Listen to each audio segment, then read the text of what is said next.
Hello everyone, this is Anamika Verma and you are watching Love Warriors YouTube channel. So friends, we are going to discuss second chapter of Indian Penal Code and second chapter is General Explanation. हमने last के videos में Indian panel code का historical background क्या है, कैसे develop हुआ, कैसे ये इन्फोर्स हुआ और क्राइम क्या है, क्राइम की मीनिंग क्या है, क्राइम के स्टेजेस क्या हैं, इसके क्लासिफिकेशन क्या है और इसके मेन मोस्ट इम्पॉर्टेंट जो एलिमेंट्स हैं वो क्या हैं। और हमने लास्ट के वीडियोस में इंडियन पेनल कोड 1860 का चैप्टर नंबर 1 भी कंप्लीट किया है और हम जो सीरीज़ चला रहे हैं ये उसका 4th वीडियो है। और अगर आप ये वीडियो देख रहे हैं तो इसके लास्ट वीडियो जो हमने बनाए हैं वो आप प्लेलिस्ट में जाके देख सकते हैं, उसका लिंक आपको डिस्क्रिप्शन में मिल जाएगा। ओके फ्रेंड्स, तो चलिए आज हम स्टार्ट करते हैं हमारा सेकेंड चैप्टर। फ्रेंड्स, जो हमारा चैप्टर 2 है इंडियन पेनल कोड 1860 का, उसका नेम है जनरल एक्सप्लेनेशन और इसमें सेक्शन 6 से लेकर 52A तक कवर होता है। बट फ्रेंड्स, आज हम 6 से लेकर सेक्शन 20 तक कवर करेंगे, डिस्कस करेंगे और उसके जो बाद के सेक्शन हैं 21 से लेकर 52A वो हम नेक्स्ट वीडियो में कवर करेंगे। तो फ्रेंड्स, आइए हम देखते हैं कि सेक्शन 6 क्या कहता है।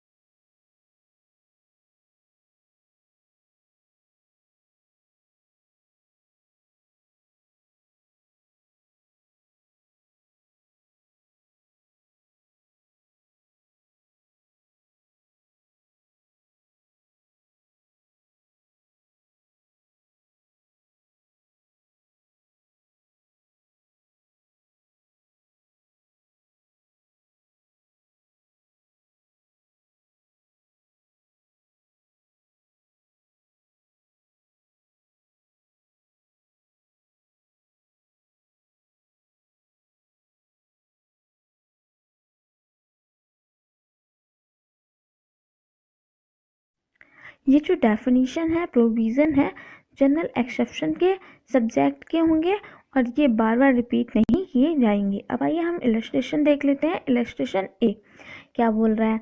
इलस्ट्रेशन ए कहता है कि इंडियन पेनल कोड में हर जगह ये मेंशन नहीं होगा कि 7 साल का चाइल्ड या उससे कम एज का चाइल्ड है और उसे कुछ हो जाता है, उससे कोई ऑफेंस हो जाता है तो उसे एज ए ऑफेंडर ट्रीट नहीं किया जाएगा। ये हर ऑफेंस में मेंशन नहीं होगा क्योंकि ये जनरल एक्सेप्शन के चैप्टर में आ जाएगा। ओके फ्रेंड, आइए अब हम सेकेंड एग्जांपल देख लेते हैं।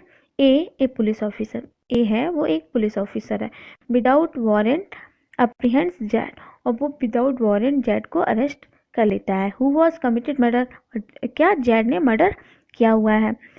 Hair A is not guilty, यहाँ पे ए गिल्टी नहीं होगा of an offence of wrongful confinement, किस ऑफेंस के लिए? रॉन्गफुल कन्फाइनमेंट के लिए। For he was bound by law to apprehend Z, क्योंकि जो लॉ के द्वारा बाउंड है वो कि वो जेड को अरेस्ट कर सकता है। And therefore the case falls within the general exception, और ये जो केस है वो फॉल होता है जनरल एक्सेप्शन में, which provide that nothing in an offence is an offence which is done by a person who is bound by law to do it.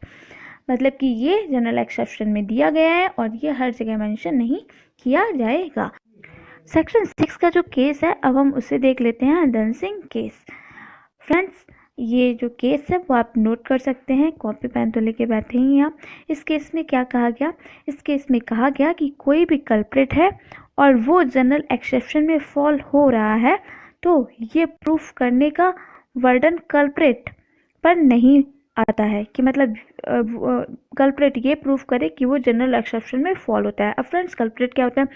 Culprit जो होता है वो ऑफेंडर होता है, कल्प्रिट को ही ऑफेंडर रॉन्ग डूअर बोलते हैं। ओके फ्रेंड्स, ये कोर्ट की ड्यूटी होती है कि वो ये बताए कि जो कल्प्रिट है वो जनरल एक्सेप्शन में फॉल होता है या नहीं, भले ही अक्यूज ने अपने बिहेव के लिए कुछ किया है या नहीं किया है।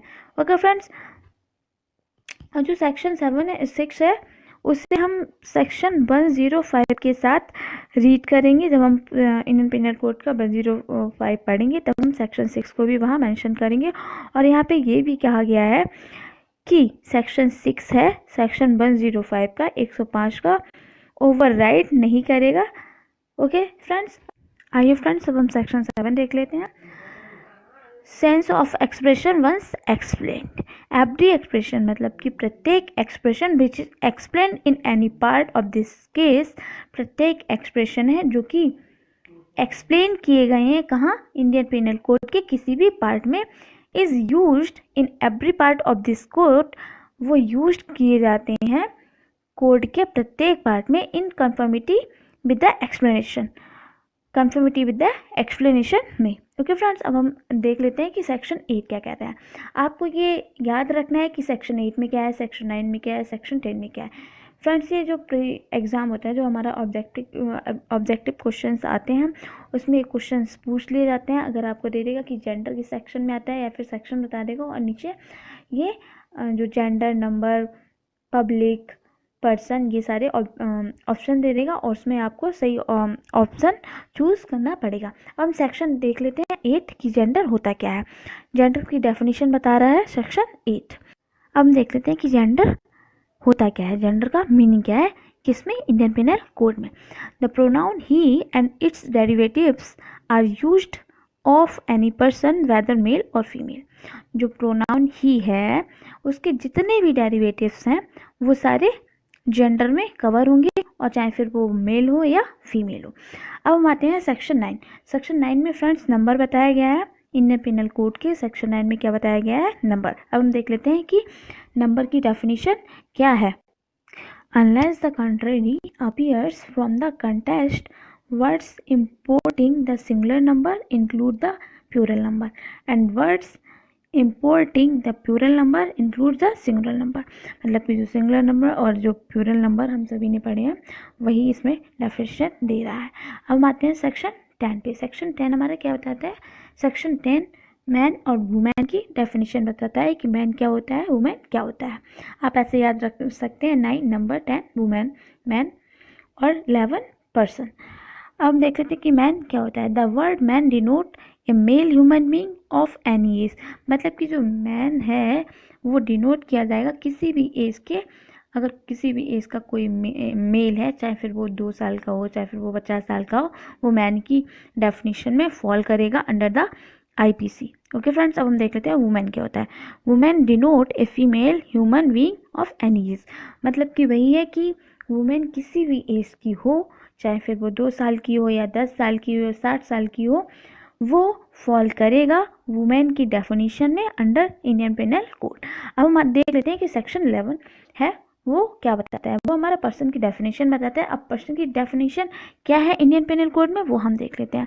The word person includes any company और एसोसिएशन और body of person whether incorporated और नॉट। पर्सन जो है वो किसी भी कंपनी को भी हम पर्सन कह सकते हैं, कि कोई भी एसोसिएशन है उसको भी पर्सन कहेंगे, और बॉडी ऑफ पर्सन है उसको तो पर्सन कहेंगे ही, वेदर इनकॉर्पोरेटेड और नॉट।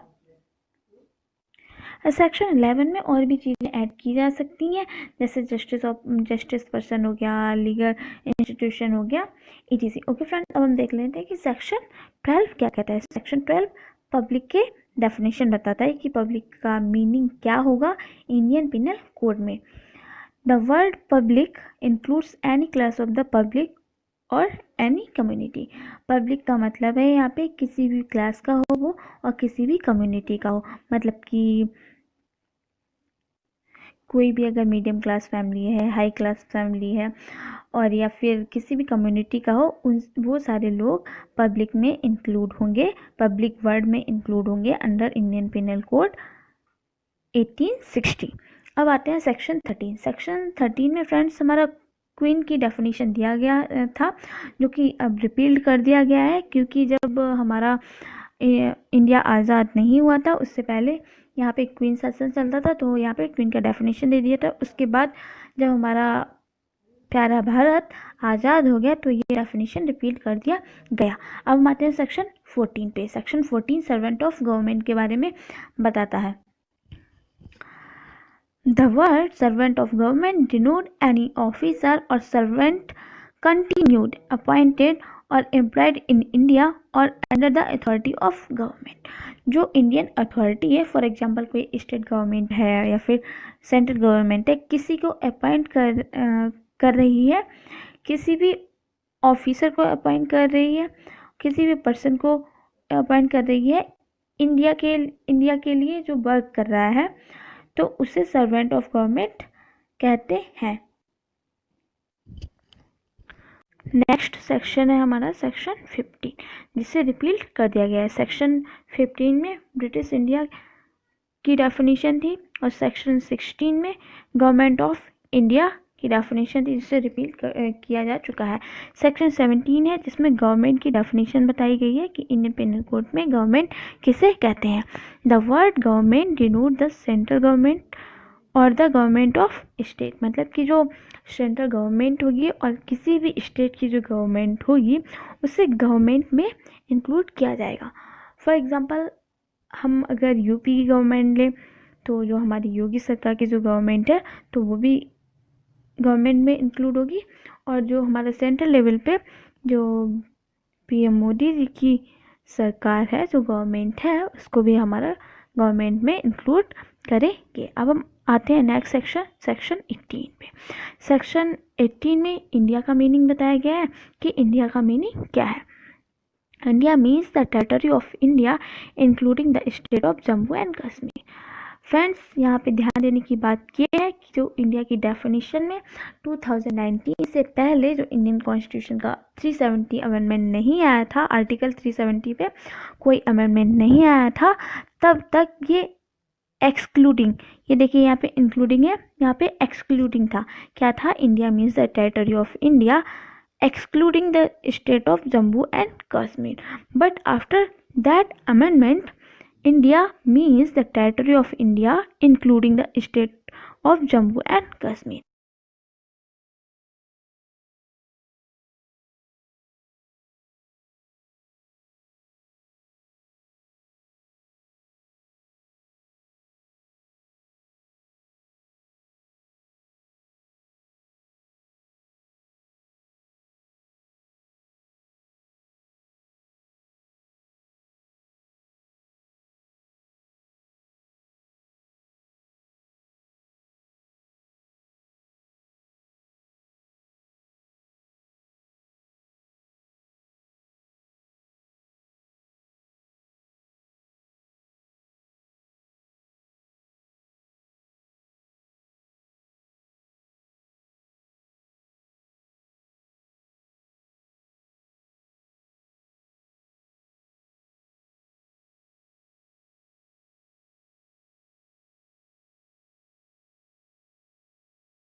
इलस्ट्रेशन बी हमारा क्या कहता है, the a magistrate exercise jurisdiction in respect of a charge on which he has power to sentence to fine और इम्प्रिजनमेंट विद और विदाउट अपील इज ए जज। ए है जो मजिस्ट्रेट है जो कि जुरिडिक्शन के रिस्पेक्ट में एक चार्ज है उसको एक्सरसाइज कर रहा है और वो पावर रखता है सेंटेंस देने की। कौन कौन से सेंटेंस देने की, सेंटेंस टू फाइन, वो फाइन भी दे सकता है और सेंटेंस में इम्प्रिजनमेंट भी दे सकता है, अपील के साथ भी और अपील के बिना भी, तो उसे जज कहेंगे। हमारा इलस्ट्रेशन सी आता है, वो कहता है ए मेंबर ऑफ ए पंचायत, जो ए है मेंबर है वो पंचायत का मेंबर है, विच हैज़ पावर, जो कि पावर रखता है under regulation act, under regulation 7/1816 of Madras code to try and determine suit is a जज। एक ए है वो मेंबर है पंचायत का जो कि पावर रखता है रेगुलेशन ऑफ मद्रास कोड के अंदर, तो वो भी क्या करने की पावर रखता है, सूट को डिटरमाइन करने की, तो उसे भी हम जज कहेंगे। इलस्ट्रेशन डी आता है, a magistrate exercising jurisdiction in respect of a charge on which he has power only to commit for trial to another court is not a जज। फ्रेंड्स, जो हमारा डी पॉइंट है, डी इलस्ट्रेशन है, वो बहुत important है। इसमें ये बता रहा है कि जो ए है वो मजिस्ट्रेट है जो ऐसे जुरिडिक्शन को एक्सरसाइज कर रहा है और उसके पास पावर है किसकी, only to commit for trial to another court. वो खुद ट्रायल नहीं कर रहा है, वो दूसरे कोर्ट को वो ट्रायल करने के लिए दे रहा है, तो उसे हम जज नहीं कहेंगे क्योंकि वो खुद जजमेंट नहीं दे रहा है, किसी और कोर्ट को वो ट्रायल करने की परमिशन रखता है, तो वो किसी और कोर्ट में केस को ट्रांसफ़र कर देता है, तो हम उसे जज नहीं कहेंगे और जो जजमेंट देगा केस का उसे जज कहेंगे। नेक्स्ट सेक्शन है हमारा 20 और ये हमारा इस वीडियो का लास्ट सेक्शन है और इसके आगे हम कल ये जो हमारा 21 है, 21 से जितने भी हमारे सेक्शन नेक्स्ट वीडियो में कवर हो जाएंगे हम उतने कवर कर लेंगे। तो फ्रेंड्स, हमारे वीडियो को सब्सक्राइब कर दीजिए, लाइक करिए और शेयर करिए, जो कि हमारा पर्पज़ है कि जिन लोगों के पास, जिन स्टूडेंट्स के पास पैसे नहीं हैं कोचिंग करने के लिए और वो कंफ्यूज रहते हैं कि वो कैसे तैयारी करें और जिन्हें सब्जेक्ट के वीडियोस नहीं मिलते हैं, मेन पर्पज़ हमारा ये है इन सारी वीडियोस बनाने का। तो आप हमारे साथ बने रहिए इंडियन पेनल कोड की सीरीज़ के साथ। और फ्रेंड्स, हमारे इस वीडियो को शेयर करिए, लाइक करिए एंड सब्सक्राइब करिए। अब हम सेक्शन 20 को देख लेते हैं। सेक्शन 20 कोर्ट ऑफ जस्टिस के बारे में बताता है। कोर्ट ऑफ जस्टिस का मीनिंग क्या है? The word court of justice denote a जज who is empowered by law to act judicially alone और ए बॉडी ऑफ जजेस which is empowered by law to act judicially as a body when such judge or body of judges is acting judicially. Court of justice word denote करता है कि ए जज जो कि human, जो कि हमने अभी अंडर सेक्शन 19 में डिस्कस किया, और वो लॉ के द्वारा एम्पावर है कोई भी जुडिशियल एक्ट करने के लिए एज ए जुडिशली बॉडी, तो वो कोर्ट ऑफ जस्टिस होंगे। मतलब कि जजेस और बॉडी ऑफ जजेस जुडिशियल एक्ट करते हैं, इन एक्टों को करने के लिए इन्हें लॉ एम्पावर करता है, तो इन्हें कोर्ट ऑफ जस्टिस कहते हैं। नेक्स्ट वीडियो में हम आगे के सेक्शन को डिस्कस करेंगे और जो उनसे रिलेवेंट केसेस होंगे उनको भी हम देखेंगे। और फ्रेंड्स, अगर आप लोगों को इंडियन पेनल कोड का क्विज अटेंड करना है तो नीचे डिस्क्रिप्शन में जाइए, वहाँ टेलीग्राम ग्रुप का लिंक होगा, उससे हमारे टेलीग्राम ग्रुप को ज्वाइन करिए। हम लोग डेली इंडियन पेनल कोड का क्विज अटेंड करवा रहे हैं और आप उससे जुड़िए, क्विज अटेंड करिए और जाते जाते हमारे वीडियो को लाइक कर दीजिए। Thank you so much.